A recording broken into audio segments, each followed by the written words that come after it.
Hi, I'm Billy Ortiz. Come with me as I walk along the path leading to the South Fork Diverter Dam in the Conejos Canyon Creek, a tributary of the El Capitan Reservoir. The South Fork Diverter was an important link to the CUYAMACA Flume system, which officially opened February 22nd, 1889. So join me on this little adventure to a very scenic area, accessible by boat or along the Flume Trail in our beautiful East County. Even though the Conejos Creek diverting dam was much smaller than the one in Boulder Creek, it still made a contribution to the overall flow and water supply to the CUYAMACA Flume that eventually ended up in San Diego.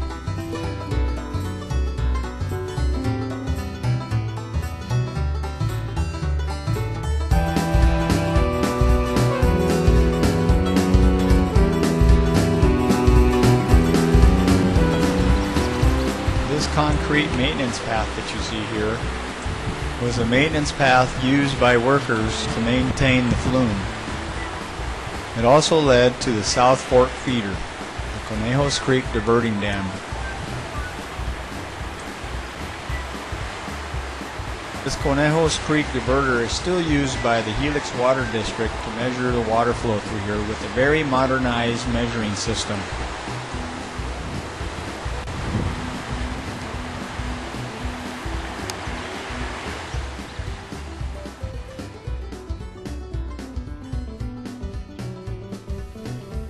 Imagine yourself walking this maintenance trail over 100 years ago, walking it as a flume walker, making sure that the flume is not leaking, making repairs.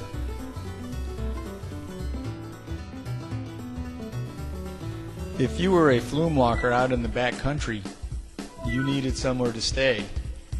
So houses were built at intervals along the flume to house workers who walked the flume each day, checking for leaks and repairing minor damage as needed.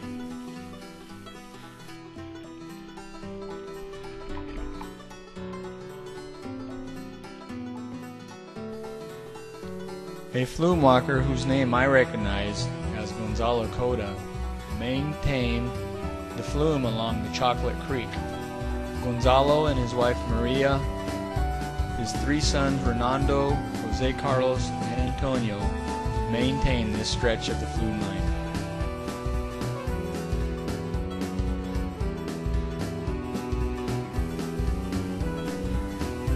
This area that we're coming up to, if you notice, there is a more modern looking material here where the water is spilling out.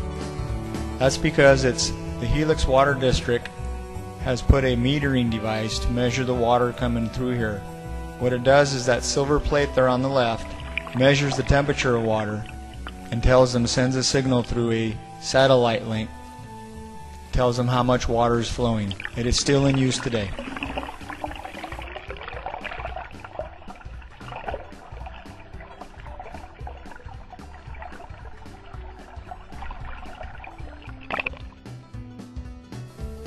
Even though half of the dam is missing here at the Conejos Creek diverting dam, it is still a beautiful place to come. One can only imagine the water filling up to the top of there, the gate being open, water flowing through.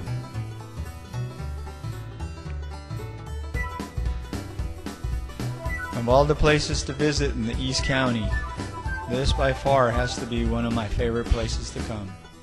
In the springtime, when the water is flowing like you see it here, you can sit on a boulder and listen to the water.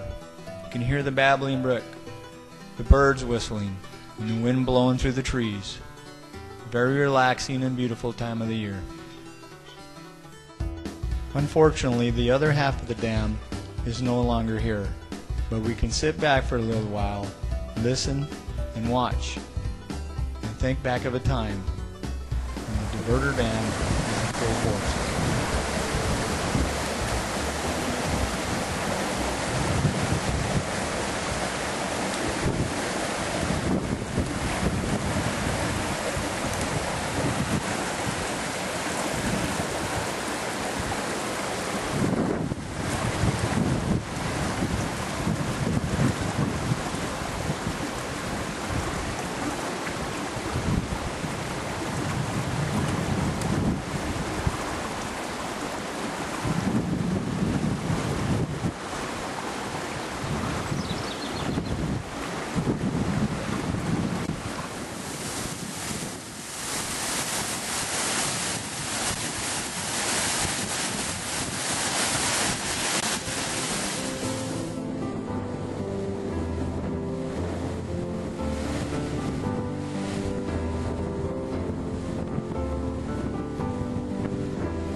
Even though the Conejos Creek Diverting Dam is all but a faded memory, along with the CUYAMACA Flume system, it is still a part of the East County's rich historical history. We're back where, in the 1800s, men needed to supply water to San Diego for the farms, homes, citrus groves.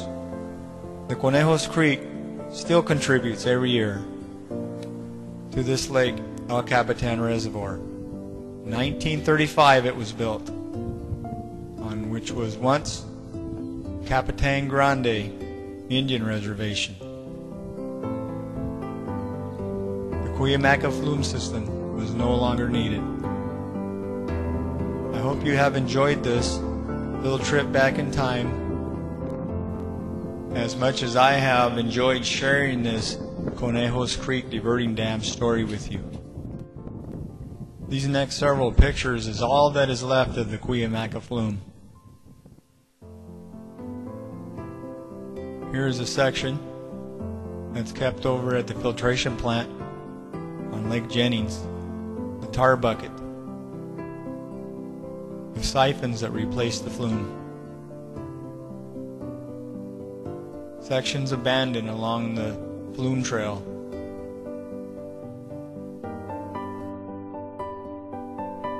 And if you know where to look and you look hard enough, you will always see sections of the flume that remain along the hillsides, or at the reservoir, or even the tunnels that are still in existence.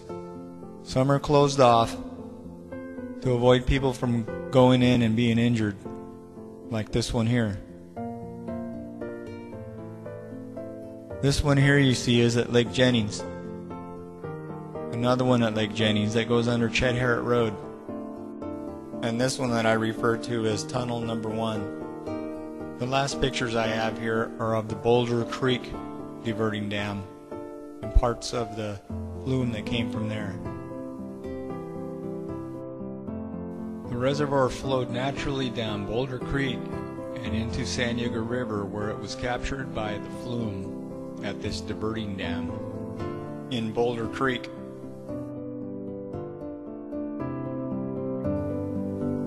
The flume itself began at a large gate in the diverting dam where water was allowed to flow into the wooden trough that was 6 feet wide and 16 inches deep.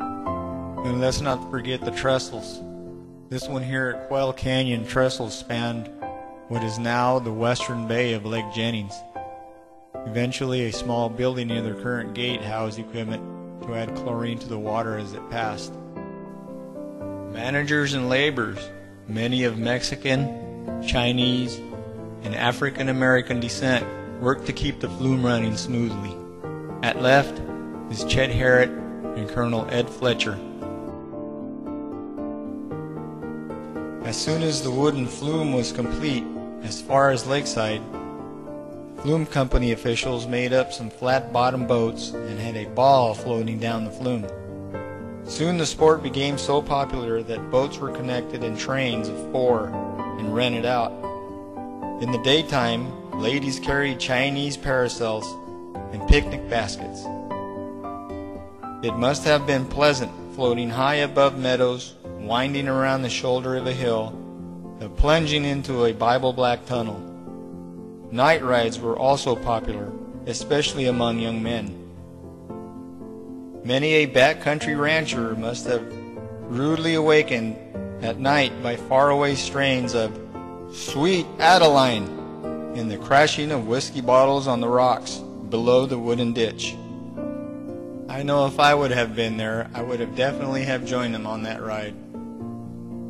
This is Billy Ortiz, and I am so glad that you came along with me on this little trip back in time to the Conejos Creek Diverting Dam. Thank you.